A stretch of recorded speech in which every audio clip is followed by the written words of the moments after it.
High বন্ধুরা, কেমন আছেন? দেখছেন কি সুন্দর একটা ড্রয়িং করছে, ফল তুলছে।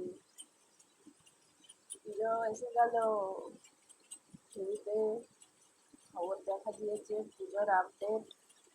বন্ধুরা নিশ্চয়ই খুব শপিং করতে শুরু করে দিয়েছেন অনেকেই।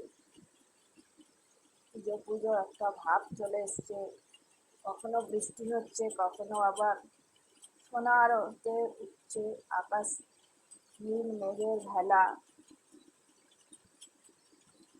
দাদা বসে আছেন কেন? ড্রয়িংটা দেখুন, কি সুন্দর পেন্সিল স্কেচ।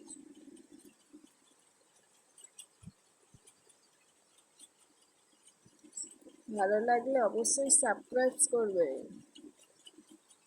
আমার সাথে থাকুন, চ্যানেলটার পাশে থাকুন, কারণ দেখবেন মনে মন দিতে সুস্থ থাকবে। দেখা হবে নেক্সট ভিডিওতে। টাটা।